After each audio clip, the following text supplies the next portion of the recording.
Very good morning aspirants. आज date है 12 जून 2025 और इंडियन एक्सप्रेस के दो इंपॉर्टेंट एडिटोरियल आर्टिकल्स मैंने आज यहाँ पे निकाले हैं आपके लिए। जिसमें पहला आर्टिकल है न्यूक्लियर एनर्जी से रिलेटेड और उसका विकसित भारत के लिए क्या कंट्रीब्यूशन है, ये हमको डिस्कस करना है। And the second article is related to Ranthambore tiger reserve, जहाँ पे एक टाइगर ने बेसिकली 3 लोगों को किल कर दिया, जिसमें एक फॉरेस्ट ऑफिशियल भी या फॉरेस्ट ऑफिसर भी इंगेज्ड है। तो उसमें क्या इश्यूज हैं, क्या चैलेंजेस है, किन चीज़ों का हमको ध्यान रखना चाहिए था, इससे रिलेटेड ये एडिटोरियल आर्टिकल यहाँ पे आता है। तो पहले आर्टिकल को डिस्कस करते हैं। ये पहला आर्टिकल इंडियन एक्सप्रेस का, ये लिखा है अनिल काकोदकर जी ने। अनिल काकोदकर जी जो है ये न्यूक्लियर साइंटिस्ट रह चुके हैं हमारे, और उन्होंने इंडिया को जो डेवलप्ड इंडिया बनाने का, प्रॉस्पेरस इंडिया बनाने का जो हमने एक ड्रीम बनाया है, विजन बनाया है, उसको अचीव करने के लिए एनर्जी की जो रिक्वायरमेंट्स है, उससे रिलेटेड एक डिस्कशन यहाँ पे करा है। तो सबसे पहले ये क्या बोल रहे हैं, जैसे इनका स्टार्ट जो है वो इस बात पे है कि इंडिया जो है अपना एक एस्पिरेशन रखता है या विजन रखता है कि बाय द ईयर हम 100th ईयर ऑफ इंडिपेंडेंस अपनी अचीव करें, तब तक हम विकसित बन जाए, तब तक हम डेवलप्ड इकोनॉमी बन जाए। और उसके लिए मतलब हम के साथ साथ में, मतलब हमको डेवलपमेंट के साथ साथ में एक और चीज़, जिस चीज़ का ख्याल रखना है वो ये है कि बाय 2070 हम नेट ज़ीरो कार्बन एमिशन भी अचीव करें। मतलब आने वाले 50 सालों में, 30 से 50 सालों में हमको एक डेवलप्ड कंट्री का स्टेटस भी अचीव करना है, और इसके साथ-साथ में ये भी अचीव करना है कि हम ग्लोबल वार्मिंग कॉज़ ना करें या ग्रीन हाउस गैस एमिशंस ना करें। नेट एमिशन जो होता है वो हमारा वो ज़ीरो होना चाहिए। तो इस कॉन्टेक्स्ट में हमारा एक sustain per capita energy use जो है, वो हमारा यहाँ पे एक बहुत सिस्टमैटिक होना चाहिए। हमारे पास एक स्ट्रैटेजी होना चाहिए कि हम पर कैपिटा एनर्जी यूज़ जो है, उसको ऑप्टिमाइज़ करें और उसको इंक्रीज़ करने में हेल्प करें। उसको इंक्रीज़ करने के लिए एक सस्टेनेबल स्ट्रैटेजी बनाएँ। जैसे इस स्ट्रैटेजी में हमारा क्या एम, जैसे अनिल जी का कहना है कि हमारा ह्यूमन, अगर हमको एक डेवलप्ड इकोनॉमी में कन्वर्ट होना है, तो हमारा जो ह्यूमन डेवलपमेंट इंडेक्स में स्कोर है, वो स्कोर 0.95 टच होना चाहिए, जो करेंटली करीब अराउंड अराउंड 0.65 चल रहा है। यूएन की जो ह्यूमन डेवलपमेंट इंडेक्स आती है, उसमें हर कंट्री को एक स्कोर दिया जाता है, और उस स्कोर के बेसिस पे ये बताया जाता है कि कौन सी कंट्री हैं जो डेवलप्ड मानी जाएंगी, कौन सी कंट्री हैं जो मिडिल इनकम मानी जाएगी, और कौन सी कंट्री हैं जो लो या पुअर इनकम मानी जाएगी। तो अब अगर हमको ये human development index score 0.95 achieve करना है, तो मतलब हमको हर साल अराउंड 28,000 टेरावाट आवर की एनर्जी जो है, इसकी रिक्वायरमेंट रहेगी। इतना एनर्जी कंजम्पशन हमारा करीब-करीब होगा जब हम डेवलप्ड इकोनॉमी के स्टेटस को अचीव करने के लिए काम करेंगे। और इसके लिए जो हमारे क्लीन एनर्जी सोर्सेज जो अवेलेबल है करंटली, वो है रिन्यूएबल एनर्जी के सोर्स, लार्ज हाइड्रो पावर के रिसोर्स और न्यूक्लियर एनर्जी के रिसोर्स।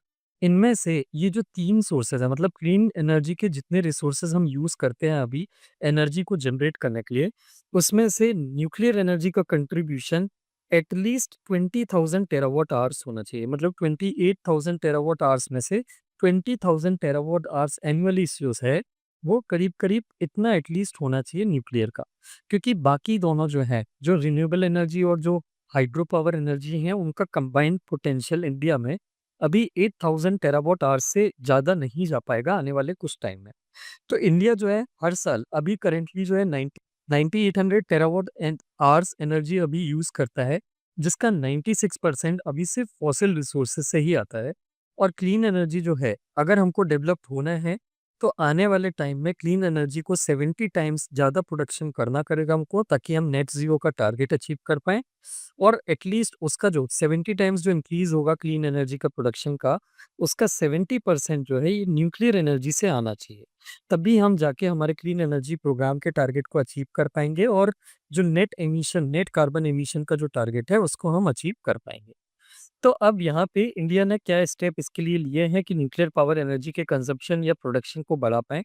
तो इसके लिए हमारे यहाँ इंडिपेंडेंस के बाद से ही तैयारी हमने शुरू कर दी थी, और हमारे यहाँ इंडिपेंडेंस के बाद होमी जहांगीर भाभा, जो हमारे यहाँ न्यूक्लियर एनर्जी के फादर माने जाते हैं, ये न्यूक्लियर साइंटिस्ट जो थे होमी भाभा जी, इन्होंने एक 3 स्टेज न्यूक्लियर पावर प्रोग्राम बनाया था। तो ये 3 स्टेज न्यूक्लियर पावर प्रोग्राम कैसा था?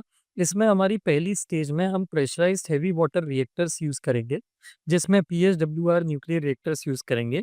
जिसमें इनपुट होगा यूरेनियम और ड्यूटेरियम ऑक्साइड, मतलब यूरेनियम मेन इनपुट होगा और इसमें एनर्जी के साथ-साथ प्लूटोनियम प्रोड्यूस होगा। सेकंड स्टेज में ये जो प्लूटोनियम है, इसको हम यूज़ करेंगे फ्यूल की तरह यूरेनियम के साथ मिक्स करके और इसमें एनर्जी या इलेक्ट्रिसिटी प्रोड्यूस होगी और साथ-साथ में जो आउटपुट है, आउटपुट मतलब जो वेस्ट निकलेगा उसमें यूरेनियम-233 भी हमको मिलेगा। और फिर उसके बाद थर्ड स्टेज में हमारे थोरियम बेस्ड रिएक्टर्स होंगे, जिसमें हम यूरेनियम-233 के साथ थोरियम मिक्स करेंगे और ये थोरियम और यूरेनियम-233 मिलके एनर्जी रिलीज़ करेंगे और ये हमारे लिए एक सस्टेनेबल साइकिल होगी, क्योंकि हमारे पास यूरेनियम के इतने इनपुट्स नहीं हैं जितने थोरियम के इनपुट्स हैं, थोरियम के रिसोर्सेज़ हैं। तो हमारे यहाँ थोरियम के बहुत हाई अमाउंट में रिसोर्सेज़ हैं, जबकि यूरेनियम हमको बहुत हाई अमाउंट में इम्पोर्ट करना होता है। तो अनिल जी का कहना है कि हमारा जो 3 स्टेज न्यूक्लियर पावर प्रोग्राम था, वो इस हिसाब से ही बनाया गया था कि हम इन चीज़ों को यूरेनियम को शुरू में यूज़ करें, लेकिन धीरे-धीरे हम थर्ड स्टेज पे शिफ्ट होना शुरू कर दें ताकि जो रॉ मटेरियल हमारे पास है, एनर्जी प्रोड्यूस करने के लिए, हम उसका कंप्लीट यूटिलाइज़ेशन कर पाएँ। तो अब ये जो 3 स्टेज न्यूक्लियर पावर प्रोग्राम था, इसमें कुछ कंस्ट्रेंट और चैलेंजेस थे, जैसा कि मैंने आपको बताया और इसमें सबसे बड़ा चैलेंज था कि हमारा कोई भी न्यूक्लियर प्रोग्राम है, वो यूरेनियम से स्टार्ट होता है क्योंकि यूरेनियम फिजनेबल मटेरियल होता है। फिजनेबल मटेरियल का मतलब क्या होता है? जब हम किसी न्यूक्लियर मटेरियल की बात करते हैं, तो उसके एटम को हमको ब्रेक करना पड़ता है। जब ये एटम ब्रेक होते हैं और इनकी ब्रेक होने की जितनी हाई टेंडेंसी होती है, उतना ही आसान होता है एनर्जी प्रोड्यूस या रिलीज़ कराना। जैसे यूरेनियम जो होता है ये फिसाइल मटेरियल होता है, ये फिशनेबल मटेरियल होता है, मतलब इसको ईज़िली ब्रेक किया जा सकता है। तो इसके ब्रेक होने से एनर्जी रिलीज़ होती है और एनर्जी का प्रोडक्शन होता है। जबकि थोरियम जो होता है ये फर्टाइल मटेरियल होता है। फर्टाइल मटेरियल मतलब ये डायरेक्टली एकदम ब्रेक नहीं होता। पहले इसको एक दूसरे कंपोनेंट में तोड़ना पड़ता है या कन्वर्ट करना पड़ता है और उसके बाद ही फिर ये जो है फिशनेबल मटेरियल बनता है और जिससे हम इलेक्ट्रिसिटी प्रोड्यूस कर सकते हैं। तो यहाँ पे हमारा कोई भी न्यूक्लियर प्रोग्राम है वो यूरेनियम से स्टार्ट होता है क्योंकि इनिशियल जो टेक्नोलॉजी हमारे पास है वो यूरेनियम पे बेस्ड है और यूरेनियम जब थोरियम के साथ मिलेगा तभी थोरियम फर्टाइल मटेरियल से फिसाइल मटेरियल में कन्वर्ट हो पाएगा। तो अब यहाँ पे हमारे पास यूरेनियम की रिसोर्सेज हैं तो बट वो काफ़ी कम है, वो इतने कम है कि हम उसका कमर्शियल लेवल पे ये एनर्जी के लार्ज स्केल प्रोडक्शन के लिए यूज़ नहीं कर सकते और इसीलिए हमने फॉरेन की यूरेनियम मार्केट्स जो हैं उसको एक्सेस करना शुरू करा था, उनके साथ ट्रेड करना शुरू करा था, जिससे हमारा प्रोग्राम जो है, जो हमने first stage nuclear program start किया था यूरेनियम बेस्ड, वो फॉरेन से यूरेनियम खरीद के हमारा 10 गीगावाट हमने वहाँ पे क्रॉस किया। लेकिन वहाँ पे एक चैलेंज ये आया था कि सेकंड स्टेज प्रोग्राम जो है फास्ट बिल्डर का जो अभी तक इम्प्लीमेंट हो जाना चाहिए था, वो अभी तक इम्प्लीमेंट नहीं हो पाया है। कुछ कारण से ऑब्वियसली एडमिनिस्ट्रेटिव कारण से भी और जो टेक्निकल कारणस हैं, टेक्निकल रीज़न्स हैं, उन कारण से भी हमारे जो रिएक्टर्स हैं, वो रिएक्टर्स अभी उतने अच्छे से ग्रो नहीं कर पाए। तो हमारी सेकंड स्टेज अभी तक जितनी जल्दी यह इम्प्लीमेंट जिस पॉइंट पे हो जानी चाहिए थी, उस पॉइंट पे इम्प्लीमेंट नहीं हो पाई है और अनिल जी का कहना है कि यह हमारे लिए कंसर्न का पॉइंट है। अगर जैसा कि हमने टारगेट अपना बनाया है कि हमको बाय 2047 डेवलप होना है, तो डेवलप होने के लिए हमारी ये नीड है कि हम जल्दी से जल्दी अपनी सेकंड और थर्ड स्टेज पे शिफ्ट हों ताकि हमारा एनर्जी का प्रोडक्शन बढ़े और जो अभी मैंने आपको बताया कि हमको 28,000 टेरावाट आवर्स जो है, ये हमको इलेक्ट्रिसिटी न्यूक्लियर एनर्जी से ही प्रोड्यूस करनी है, वो हम जल्दी से जल्दी अचीव कर पाएँ। जैसे कहानी की अगर हम बात करें आगे कि हम अभी गवर्नमेंट कहाँ पहुँची है और कहाँ पहुँचना चाहती है, तो ये बात सही है कि हमारे जो domestic pressurised heavy water reactor हैं, उनका प्रोडक्शन बहुत बढ़ गया है और गवर्नमेंट ने पिछले साल अपना एक न्यूक्लियर मिशन भी लॉन्च करा था, जिसमें उन्होंने ये टारगेट किया है कि अभी हम 10 गीगावाट से ज़्यादा न्यूक्लियर इलेक्ट्रिसिटी प्रोड्यूस करने लगे हैं by pressurized heavy water reactor, जो यूरेनियम पे बेस्ड हैं। गवर्नमेंट ने ये टारगेट करा है कि बाय 2031 हम हमारा जो न्यूक्लियर एनर्जी का प्रोडक्शन है वो 100 गीगावाट तक पहुंचा लेंगे अपने न्यूक्लियर मिशन के अंदर में। लेकिन ये अभी भी जो टारगेट है, ये 100 गीगावाट का जो टारगेट है, ये अभी भी वो डेवलप्ड इंडिया या विकसित भारत बनाने के लिए जो मिनिमम कैपेसिटी की हमारी नीड है, उस मिनिमम कैपेसिटी की नीड से काफ़ी नीचे चल रहा है। तो अब हमको क्या करना चाहिए? अनिल जी का कहना है कि हमारी जो प्रूवन टेक्नोलॉजी है, जो हमारे डोमेस्टिकली डेवलप्ड पीएसडब्ल्यूआर हैं, प्रेशराइज्ड हेवी वाटर रिएक्टर हैं, उसको हमको लाइट वाटर रिएक्टर से सप्लीमेंट करना है। लाइट वाटर रिएक्टर्स जो होती हैं, इनकी एनर्जी प्रोडक्शन करने की कैपेसिटी बहुत फास्ट होती है, ये बहुत फास्ट काम करते हैं और ज़्यादा एनर्जी प्रोड्यूस करते हैं। इनकी जो एफिशिएंसी होती है लाइट वाटर रिएक्टर्स की, ये इनकी प्रेशराइज्ड हेवी वाटर रिएक्टर्स से एफिशिएंसी बहुत ज़्यादा होती है। तो हमको ये कोशिश करना है कि टाइम के साथ हम डोमेस्टिक, अगर हम plutonium based fast breeder reactor पे शिफ्ट नहीं हो रहे हैं, तो हमको ये कोशिश करना है कि हम पीएसडब्ल्यूआर के साथ में जो लाइट वाटर रिएक्टर्स हैं, उनका ज़्यादा से ज़्यादा इम्प्लीमेंटेशन करें। क्योंकि इनकी इम्प्लीमेंटेशन से एनर्जी का प्रोडक्शन, जो पीएसडब्ल्यूआर में हमने जो टारगेट बनाया है 2031 का, वो टारगेट और जल्दी अचीव करने में हेल्प मिलेगी। और ये टारगेट जल्दी अचीव होगा तो बाय 2047 हम इलेक्ट्रिसिटी का प्रोडक्शन बाय न्यूक्लियर एनर्जी और ज़्यादा से ज़्यादा बढ़ा पाएंगे। इसके साथ-साथ में यूरेनियम की जो डिमांड है, जैसे 100 गीगावाट इलेक्ट्रिसिटी प्रोडक्शन का जो टारगेट है न्यूक्लियर एनर्जी के थ्रू, उसके लिए हमको हर साल 20,000 टन ऑफ यूरेनियम की ज़रूरत पड़ेगी। ये ग्लोबल यूरेनियम प्रोडक्शन का, जितना अभी वर्ल्ड वाइड यूरेनियम का प्रोडक्शन होता है, उसका अराउंड 15% आता है। तो इतना यूरेनियम जो हमको चाहिए है, उसके लिए हमको बहुत सारे इस एफर्ट डालने पड़ेंगे, क्योंकि यूरेनियम हमारे पास है नहीं, तो हमको दूसरी कंट्रीज़ से ये इम्पोर्ट करना होता है। और दूसरी कंट्रीज़ के साथ जियोपॉलिटिकल रिस्ट्रिक्शंस आते हैं। जियोपॉलिटिकल रिस्ट्रिक्शंस मतलब दूसरी कंट्रीज़ को ये डर रहता है कि अगर हम इनको हाई अमाउंट में यूरेनियम दे रहे हैं, तो कहीं ये उसका मिसयूज़ ना करें न्यूक्लियर वेपन्स बनाने के लिए। सो कंसीडरिंग द फैक्ट कि हमको इतने आराम से इतना ज़्यादा यूरेनियम तो नहीं मिलेगा, ये 100 गीगावाट का जो टारगेट है, वो तब तक अचीव नहीं होगा तब तक जब तक हम अपनी न्यूक्लियर फ्यूल की रिसाइक्लिंग कैपेसिटी नहीं बढ़ाएँगे। मतलब हमको जो लिमिटेड यूरेनियम आ रहा है, हम उस लिमिटेड यूरेनियम को दोबारा से यूज़ करने की कैपेसिटी डेवलप नहीं करेंगे, 3 स्टेज प्रोग्राम के इम्प्लीमेंटेशन को और फास्ट नहीं करेंगे, तब तक हो सकता है कि हम ये 100 गीगावाट के टारगेट को भी अचीव ना कर पाएँ। तो इस केस में ये जो डिले आ रहा है, फास्ट ब्रीडर रिएक्टर को डिप्लॉय करने में और यूज़ करने में, उस डिले को हमको कहीं से कंपेंसेट करना पड़ेगा। कंपेंसेट करने के लिए हमको क्या करना पड़ेगा? हमको ये करना पड़ेगा कि हमको थोरियम बेस्ड स्पेंट फ्यूल जो है, मतलब हमको ऑलरेडी कुछ amount of pressurized heavy water reactor जो हम अभी ऑलरेडी यूज़ कर रहे हैं, उसमें हमको जो फ्यूल डाल रहे हैं, उसमें ऑलरेडी हमको कुछ अमाउंट ऑफ थोरियम जो है वो मिक्स कर देना चाहिए। क्योंकि हम प्रेशराइज्ड है, फर्स्ट स्टेज से सेकंड स्टेज पे जो जाने का प्लान कर रहे थे, अगर हम उसी रूटीन को अभी भी फॉलो करेंगे, तो ये हो सकता है कि हम उतना एनर्जी का प्रोडक्शन नहीं कर पाएंगे जो विकसित भारत के लिए जरूरी है। तो अनिल जी का कहना है कि rather than trying to go from first to second stage जिसमें डिले हो रहा है, we should try to go from first to third stage itself. हमको अभी से ही थर्ड स्टेज में जाने की कोशिश करना चाहिए और थोरियम जो है वो मिक्स करना चाहिए थोड़ा थोड़ा अमाउंट में in the uranium which we are using already in the pressurized heavy water reactor। तो इससे हमारा एनर्जी का प्रोडक्शन भी बढ़ जाएगा और हमारे विकसित भारत के लिए टारगेट अचीव करने में हमको आसानी भी हो जाएगी। इसके अलावा इनका ये कहना है कि हम जो ऑलरेडी एक हमने नैरेटिव सेट किया है, अभी हम ये कोशिश कर रहे हैं कि स्मॉल मीडियम रिएक्टर्स जो है उनका ज़्यादा से ज़्यादा यूज़ करें। तो स्मॉल मीडियम रिएक्टर्स, वो बात सही है कि वो यूज़ेबल होते हैं, उनकी सेफ्टी थोड़ी बेटर होती है। लेकिन अगर हम 2047 तक डेवलप होना चाहते हैं, तो उस केस में एसएमआर हमारे लिए उतने यूज़ेबल नहीं है। वो सिर्फ़ एक प्रोपेगेंडा या ऐड चल रहा है कि एसएमआर हमारी सारी प्रॉब्लम्स को सॉल्व कर देंगे। रियलिटी में एसएमआर उतने अच्छे से हमारी प्रॉब्लम्स को सॉल्व नहीं कर पाएँगे। हमको जो थोरियम बेस्ड यूरेनियम फ्यूल है, उसको पीएचडब्ल्यूआर में यूज़ करना ही पड़ेगा, अगर हम सेकंड या थर्ड स्टेज के जो रिएक्टर्स हैं, उनको जल्दी से टाइम पे डिप्लॉय नहीं कर पाते हैं तो।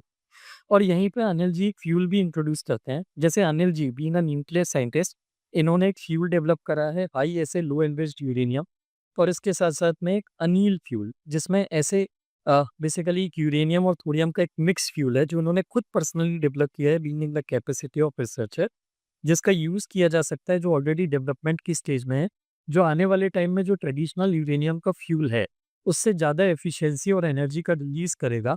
और उनका कहना है कि ये दोनों टेक्नोलॉजी का, हालेउ का और अनिल फ्यूल का, हमको ये यूज़ करना चाहिए एडवांस पावर रिएक्टर सिस्टम में, ताकि हमारा लिमिटेड जो स्केल है, उसी में हम ज़्यादा से ज़्यादा एनर्जी प्रोड्यूस कर पाएँ। कंक्लूजन में उन्होंने ये बोला है कि हमारा जो 100 गीगावाट का न्यूक्लियर मिशन है, ये बहुत अच्छा मिशन है। इसको हमको एनर्जी फास्ट से फास्ट डिप्लॉय करना चाहिए, ताकि हम अपने क्लाइमेट चेंज से रिलेटेड गोल्स और जो विकसित भारत का गोल है, उन दोनों को एक साथ साइमल्टेनियसली अचीव कर पाएँ, ताकि हमारे सामने कभी कोई आगे चल के नियर टर्म में कोई चैलेंज ना आए डेवलपमेंट को लेके। तो ये हमारा फर्स्ट आर्टिकल कंप्लीट होता है। इसके बाद आता है second article, death caused by tigers in Ranthambore should push authorities to reflect. यहाँ पे क्या हुआ है कि रणथंभौर जो है ये राजस्थान में एक टाइगर रिज़र्व है, आपको पता होगा। तो यहाँ पे एक टाइगर ने 3 पर्सन्स को किल कर दिया अपनी जंगल से निकल के या जंगल के अंदर ही बाउंड्री के अंदर। नॉर्मली जो टाइगर्स हैं वो ऐसा करते नहीं हैं, उनकी टेंडेंसी कम होती है लोगों को मारने की। लेकिन यहाँ पे हुआ ये कि वाइल्ड लाइफ अथॉरिटीज़ जो थीं, वो वाइल्ड लाइफ अथॉरिटीज़ ने टाइगर रिज़र्व की जो वाइल्ड लाइफ अथॉरिटीज़ थी, उन्होंने कुछ ऐसे स्टेप्स लिए जिससे टाइगर जो ह्यूमन्स को किल करने की टेंडेंसी किल करने की या हंट करने की टेंडेंसी थोड़ा उस एरिया में टाइगर रिज़र्व में कम रखते थे, उन्होंने वहाँ पे किल कर दिया। तो ऐसा क्यों हुआ? ये रिपोर्ट बोलती है, ये एडिटोरियल एनालिसिस ये बोलता है कि एक रिपोर्ट आई थी इस पेपर में जिसने ये रीज़न आइडेंटिफ़ाई करने की कोशिश करी थी कि क व्हाई डिड दैट टाइगर जो नॉर्मली किल नहीं करता था ह्यूमन्स को, उसने किल करा। तो उसमें उन्होंने ये आइडेंटिफ़ाई करा कि पार्क की जो अथॉरिटीज़ हैं, वो रिसेंट टाइम में एक टाइग्रेस को जिस टाइगर ने किल किया है, उसको लाइव बेट प्रोवाइड की थी। तो यहाँ पे हुआ ये कि एक टाइग्रेस जो थी वो बीमार चल रही थी काफ़ी टाइम से, तो वो टाइग्रेस ठीक हो जाए, उसकी डेथ ना हो, वो जल्दी रिकवर कर जाए, उसके लिए उसको एक्टिव करने के लिए थोड़ा कि वो अपनी टेंडेंसी अपनी एक्टिवनेस में आए, अलर्टनेस में आए, फिज़िकल मूवमेंट की स्टेज में आए, उसके लिए उन्होंने एनिमल्स को वो टाइगर्स को एनिमल्स की लाइव वेट मतलब ज़िंदा जानवर जो हैं उनको बेसिकली अट्रैक्ट करने के लिए उनको ऑफ़र करना शुरू करा था जिससे टाइग्रेस एक जगह पे जो स्टैग्नेंट रहने की कोशिश करती है बीमारी के टाइम पे वो ना रहे और अपने आप को थोड़ा एक्टिव रहे और जल्दी रिकवर हो जाए।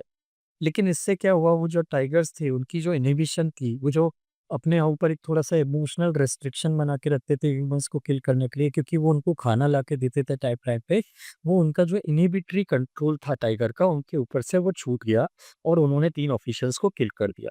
तब यहाँ पे जो मुद्दा को पॉइंट वो बनाना चाहते हैं या डिस्कस करना चाहते हैं वो ये है कि ये जो लाइव बेट ऑफर करने की इंज्यूर्ड और ओल्ड टाइगर्स हैं उनको जो लाइव बेट ऑफर करने की जो कोशिश की गई, ये वैसे तो बैंड नहीं है रूल्स एंड रेगुलेशंस के हिसाब से, लेकिन national tiger conservation authority NTCA जो पूरी ऑपरेटिंग प्रोसीजर बनाती है, मतलब पूरे एक सिस्टमैटिक गाइडलाइंस बनाती है कि अक्रॉस द कंट्री टाइगर्स को मैनेज या मेंटेन करने के लिए क्या गाइडलाइंस फॉलो की जाएगी, उसमें उन्होंने इसको ये नॉन एडवाइजेबल बोला है। देखिए, यहाँ पे कंज़र्वेशन के नॉर्म्स क्या बोलते हैं, एनटीसीए कंज़र्वेशन के जो नॉर्म्स बनाती है, वो नेचर को ध्यान में रख के बनाती है कि नेचर नेचुरली कैसे काम करता है। तो नेचुरली नेचर के काम करने की टेंडेंसी ये होती है कि जो भी एनिमल अपने नेचुरल हैबिटेट में सर्वाइव नहीं कर सकता, अपने स्किल्स को यूज़ करके, उसका पेरिश होना ही सही होता है। अगर आप उसको ज़बरदस्ती सर्वाइव करने की कोशिश कराने की कोशिश करोगे, तो उस केस में वहाँ पे वो एक अनहेल्दी नेचुरल हैबिटेट या अनहेल्दी नेचुरल रिलेशनशिप को जो है वो प्रमोट करने में हेल्प करेगा, which is not good for long term for the environment. तो क्या होता है कि लाइव बीटिंग जो होती है प्रीडेटरी एनिमल्स को जो की जाती है, वो उनके नेचुरल सर्वाइवल स्किल्स को इम्पेयर करती है। उनकी जो नेचर में compete करने की दूसरे एनिमल्स से जो compete करने की टेंडेंसी या कैपेसिटी होती है या टैलेंट या स्किल होता है, उसको रिड्यूस करने की जो है कैपेसिटी रखता है और over the period of time वो जो एनिमल्स होते हैं, जो ओल्ड और इन्फर्म एनिमल्स हैं, जो या तो स्टार्वेशन में मर जाते हैं या अपने जो कॉम्पिटिटर्स हैं उनके साथ फाइट में मर जाते हैं, ये उनको बेसिकली उस साइकिल से बाहर निकालता है which is not good for a healthy environment क्योंकि ये अगर सर्वाइव करेंगे, इस तरीके से अगर हम उसको डिपेंडेंट बना देंगे, तो ये डिपेंडेंसी जो है अगर किसी दिन गैप आ गया, किसी दिन छूट गई, मान लीजिए वो ह्यूमन्स के ऊपर डिपेंडेंट हो गए कि वो उनको लाइव एनिमल्स ला के देंगे और उन्होंने कैप्चर करना या खुद की एक एक्टिविटी करना बंद कर दी कि वो जंगलों में निकल के शिकार करें, तो उससे वो ह्यूमन्स पे डिपेंडेंट हो जाएँगे और अगर किसी दिन गलती से ह्यूमन्स उनको लाइव वेट नहीं दे पाए, तो इस केस में अगर उनके सामने कोई ह्यूमन एनकाउंटर होगा, ह्यूमन्स के सामने वो आएँगे, तो वो ह्यूमन्स को ही किल कर देंगे अपने फूड की फुलफिलमेंट या अपनी हंगर की फुलफिलमेंट के लिए। सो दीज़ प्रिंसिपल्स या these practices which are meant for used for conservation but are not sustainable from the point of view of ecological conservation, ये चीज़ उसके अगेंस्ट में या ये चीज़ नॉन प्रेफर की जाती है। एनटीसीए की गाइडलाइन इस चीज़ को ऐसा कोई भी एक्शन करने के लिए मना करती है जो एनिमल्स को ह्यूमन्स के ऊपर डिपेंडेंट बनती है। ये नेचर के वे के अगेंस्ट में है टाइगर की डेमोग्राफी को मेंटेन करने के लिए। टाइगर की डेमोग्राफी को मेंटेन करने के लिए all you need to do is give them a space. आप उनको जंगल का स्पेस फ्री दे दो जिसमें वो निकल के अपने शिकार करते रहें, वहाँ पे ह्यूमन्स का इंटरवेंशन ना हो, वहाँ पे ह्यूमन्स अपनी एक्टिविटी कंडक्ट ना करें जिससे उनको फ़ियर आता है, जिससे उनके एनिमल्स की पॉपुलेशन रिड्यूस हो जाती है, जिससे उनका एरिया ऑफ मूवमेंट जो है वो रिस्ट्रिक्ट हो जाता है। आप इन तरीके से अगर टाइगर्स की पॉपुलेशन को या कंज़र्वेशन को मैनेज करने की कोशिश करते हैं, so that becomes a better thing to do. तो यहाँ पे एक बहुत फाइन सी लाइन आती है कंजर्वेशन के फंडामेंटल्स को रिस्पेक्ट करने की और मिसप्लेस्ड काइंडनेस की। मतलब हमारा जो एक एक्शन था कि वो बीमार है तो वो चल के नहीं जा सकती शिकार करने के लिए, तो हमने ही उसको जिंदा अकबर ऑफर कर दिया। ये बहुत गलत प्रिंसिपल है। ये कंजर्वेशन क्या अच्छा प्रिंसिपल नहीं माना जाता। बहुत एक थिन लाइन होती है सही तरीके से कंजर्वेशन करना और एनिमल को डिपेंडेंट बनाने के बीच में। तो उस थिन लाइन को हमको रिस्पेक्ट करना चाहिए। आर्टिफिशियल इंटरवेंशंस जो होते हैं, ये टाइगर की पॉपुलेशन को इंक्रीज़ करते हैं, लेकिन साथ-साथ में कॉन्फ्लिक्ट को भी इंक्रीज़ करते हैं और कुछ एनिमल्स को पुश करते हैं कि वो ह्यूमन हैबिटेट्स के क्लोज़ में जाए। तो इस चीज़ को ध्यान में रखते हुए हमको अथॉरिटीज़ को ऐसे कंज़र्वेशन के एफर्ट्स बनाने की ज़रूरत है, जो नेशनल पार्क की कैपेसिटी की भी रिस्पेक्ट करें और एक वायबल पॉपुलेशन को भी मेंटेन करें, ताकि टाइगर कंज़र्वेशन भी इफ़ेक्टिवली बना रहे और एनिमल और ह्यूमन्स के बीच में कॉन्फ्लिक्ट ना आए। So this was the second important article in Indian Express related to editorial. I hope these two articles were clear to you. If you like the video, please do share it with your friends who are preparing for the exam, and especially those friends जो editorial analysis पढ़ने में बहुत घबराते हैं, जिनको editorial analysis समझ में नहीं आता। आप ये विश्वास मान के चलिए कि मैं रोज़ जो सबसे इम्पोर्टेंट अच्छे एडिटोरियल आर्टिकल्स हैं, वो कवर करता ही करता हूँ। And over the period of time कोई भी एक इश्यू है, जैसे एडिटोरियल्स का मतलब या सेंस क्या होता है, पर्पस क्या होता है, आप एक मेन इश्यू को कवर करें, उनका एनालिसिस समझें और उस पे एक पर्सपेक्टिव बनाएँ। तो हफ्ते में, दिन में अगर मैं 2 से 3 आर्टिकल भी डिस्कस करता हूँ, तो over the period of time आपकी सारे इश्यूज़ को लेके एक अंडरस्टैंडिंग बनने लगती है। फॉर दैट रीज़न आप डेली बेसिस पे एडिटोरियल एनालिसिस को देखिए और आपके जो भी फ्रेंड जो एडिटोरियल एनालिसिस से काफ़ी घबराते हैं न्यूज़पेपर में पढ़ने में, मैं यहाँ पे उसको बहुत सिम्प्लीफाई करने की कोशिश करता हूँ। So do share with your friends also who are preparing for the exam. Other than that हमारा एक टेलीग्राम चैनल है जिसपे मैं रेगुलर अपडेट डालता हूँ हमारी तरफ से, तो आप अगर उस चैनल के पार्ट नहीं है तो इस वीडियो के डिस्क्रिप्शन में आपको उसकी लिंक भी मिल जाएगी। So do that join that channel also. Thank you very much for watching the video.